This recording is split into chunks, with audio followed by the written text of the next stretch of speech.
یہ ہمارے جو ڈپارٹمنٹ ہیں جہاں سے یہ لوگوں کو نکال دیا جاتا ہے، ہم ایکچولی اس کو سیریسلی لیتے نہیں۔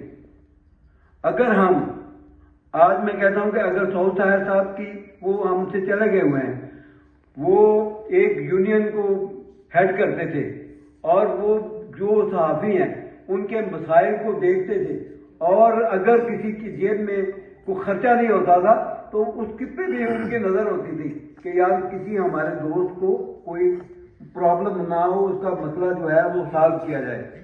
لیکن اب وہ ہم میں بھول چکا ہے۔ اگر ایسی بات ہوتی تو میں کہتا ہوں وہ لاسٹ تک جو ہے نا وہ چیئر پہ جو ہے نا وہ لوگ بیٹھے ہوتے، جیسے کہا بھی کہ سعود طاہر صاحب ادھر سے گزر رہے ہوتے تھے، اگر وہ وہاں پہ گزر رہے کھڑے ہو جاتے تو وہاں پہ مجمع لگ جاتا تھا۔ لیکن میں آپ لوگوں کی تعریف کرتا ہوں کہ آپ اس دور میں بھی آپ آئے ہیں اور سعود طاہر صاحب کو یاد کر رہے ہیں، ان کی باتیں جو ہیں وہ ہم نے آپ سے سنی بھی ہیں اور ان کو یاد کیا ہے۔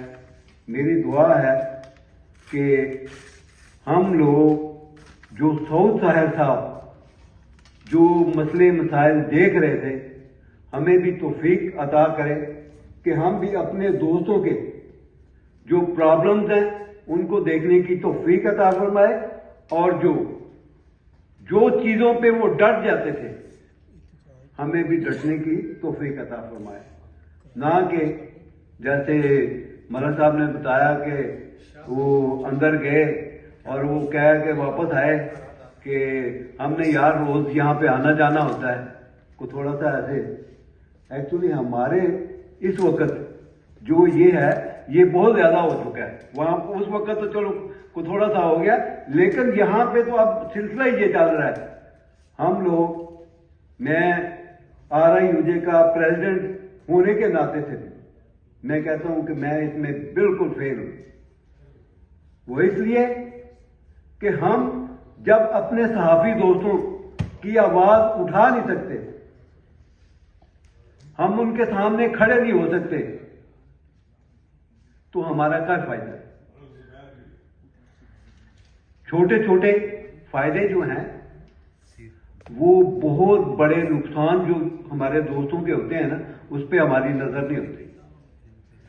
میں تو کہتا ہوں کہ تمام اسلام آباد کی جتنی یونینز ہیں، اگر وہ صحافیوں کے مسائل پہ اکٹھے ہو کر سٹرگل کریں تو ہم بالکل تیار ہیں کہ ہم ان کے پیچھے بھی چل سکتے ہیں، لیکن ان کے مسائل کے حل کے لیے، اس لیے نہیں کہ ہم ان کے ساتھ چلیں اور وہ ہمیں کہیں فروخت کر کے آگے چل دیں۔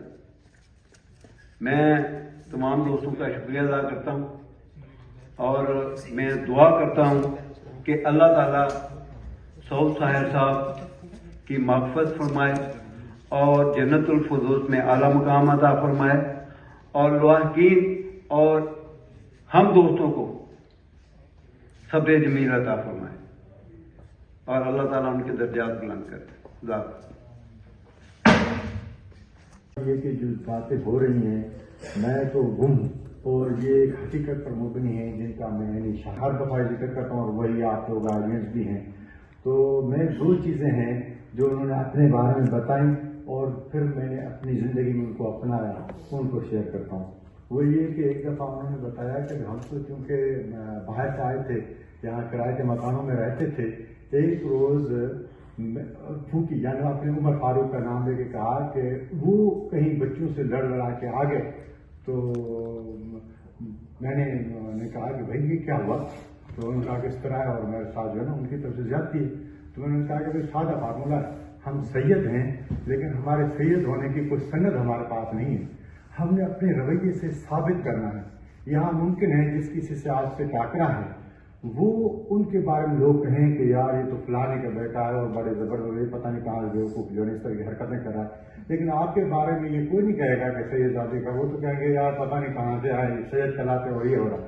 تو یوں تربیت تو ہم نے، میں بھی عموماً اپنے بچوں کو کہتا ہوں جہاں کہ ہم کرائے کے مکان ہوتے ہیں تو یہ چیزیں جو ہے نا بہت ضروری ہیں کہ آپ اپنے رویوں سے اور ثابت کرنا ہوتا ہے کہ آپ نے کوئی علم ہے، آپ نے کہیں تربیت حاصل کی، آپ نے زندگی کیسے گزارنی ہے۔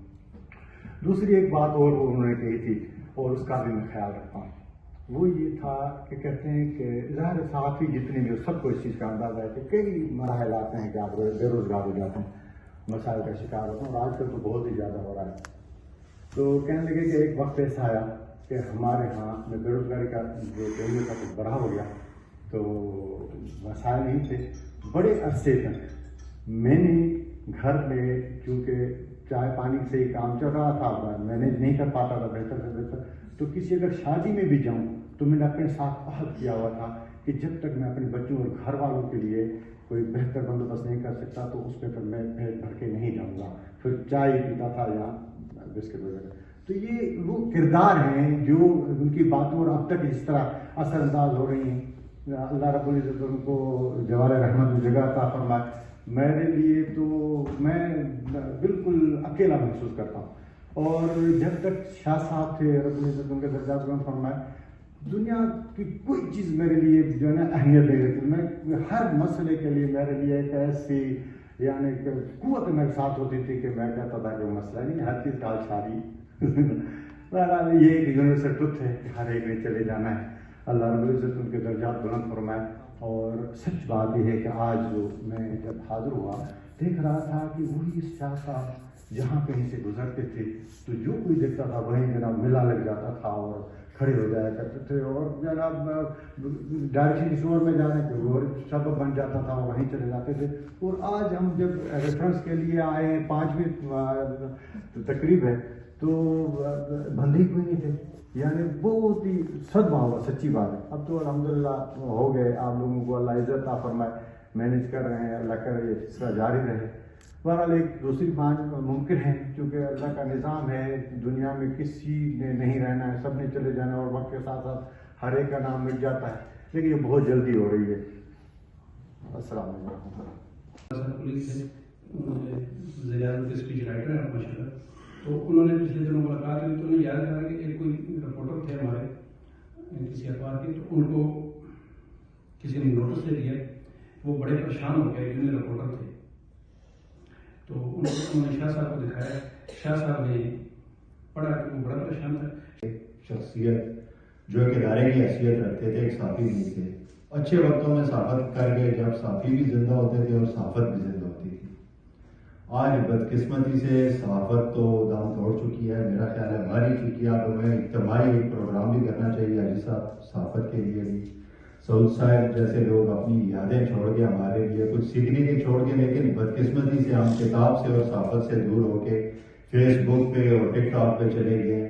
تو سعود صاحب جیسے لوگوں کی یاد میں یہ تعزیتی ریفرنس بھی میں سمجھتا ہوں کہ قیمتی اثاثہ ہے جو آپ لوگوں نے رکھا ہے، اور اتنے سینئر لوگ جمع کیے ہیں. مجھے ہمت نہیں ہوتی کہ آپ لوگوں کے سامنے مزید گفتگو کر سکوں، لیکن ایک بات حاجی صاحب میں آج اس موقع کو غنیمت جانتے ہوئے آپ سے ریکویسٹ کر رہا ہوں، آپ اتنے سینئر جو لوگ بیٹھے ہوئے ہیں، کہ جو صحافت کا جو گلا گھونٹا جا رہا ہے اس پہ خدا تھوڑا سا نظر ثانی کر لیں.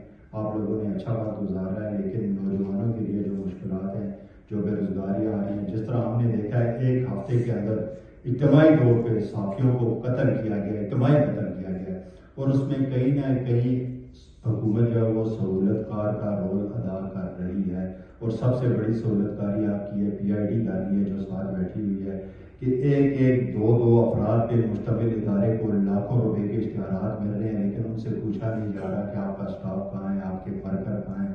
آپ نے انہیں نکالا، ان کے گھر کے چولہے کس طرح جا رہے ہیں، وہ اجتماعی خودکشیوں پہ مجبور ہے. تھوڑا سا خدا اس طرف بھی دھیان دیجیے. باقی سعود صاحب کو ہمارے خراج عقیدت پیش کرتے ہیں. انہوں نہ کسی کے دباؤ میں آ کر قلم کو جھکایا اور نہ سچ کو چھپایا.